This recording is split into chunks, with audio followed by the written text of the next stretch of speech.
राम भी नहीं और रावण भी नहीं, और फिर भी मनुष्य का स्वभाव है कि वो पकड़ के है रावण के इस राज्य को। फिर भी उसका स्वभाव है कि वो इससे विमुख नहीं हो पाता। जानता सब है कि जो कुछ दिखाई दे रहा है सब कुछ नश्वर है, सब कुछ अनित्य है, सब कुछ असार है। फिर भी विडंबना यही है कि सब कुछ जानते हुए भी उसके हृदय में वैराग उत्पन्न नहीं होता। संसार से विमुख होने का परम मार्ग है संसार के स्वभाव को समझना।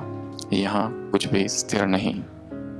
यहाँ जो कुछ आंखों से दिखाई दे रहा है सब कुछ in the state of flux, परिवर्तनशील है।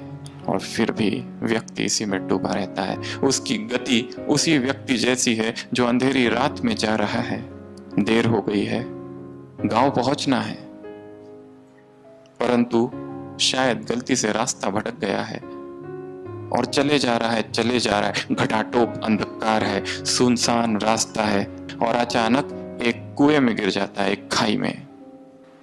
इतना घबराया हुआ, पसीने से तरबतर, कुछ दिखाई नहीं दे रहा है और अचानक एक झाड़ की डाली पकड़ लेता है। थोड़ी देर के बाद घबराया हुआ सब नीचे देखता है तो देखता है उस खाई में या कुएं में 3 अजगर है और डर जाता है, अब क्या होगा। और थोड़ी देर के बाद जो डाली है उसको कुतरने के लिए 2 चूहे वहां आ जाते हैं।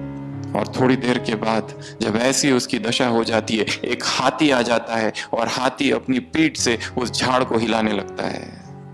और थोड़ी देर के बाद वो जो झाड़ है वहां मधुमक्खियों का एक छत्ता है और वो मधुमक्खियां उड़ने लगती है। शहद की एक बूंद, फिर एक दूसरी बूंद इसके मुंह में गिरती है और वो मगन हो जाता है क्योंकि इतनी स्वादिष्ट है।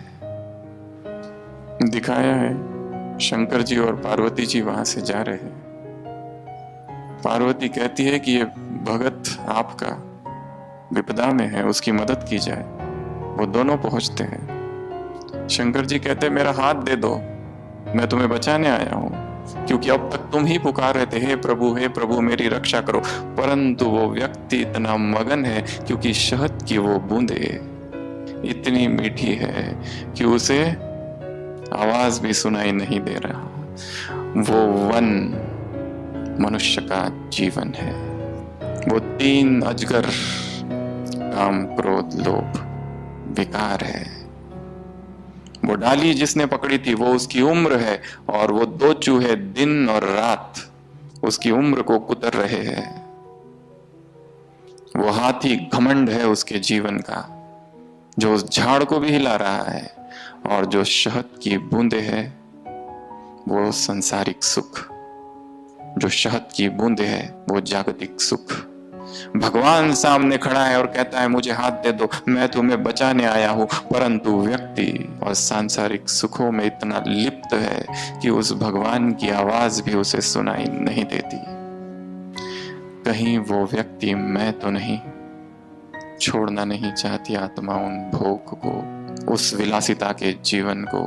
वो त्याग भरा जीवन ले आया है। वो दिखा रहा है कि वो जीवन तुम्हारा है, सतयुग का।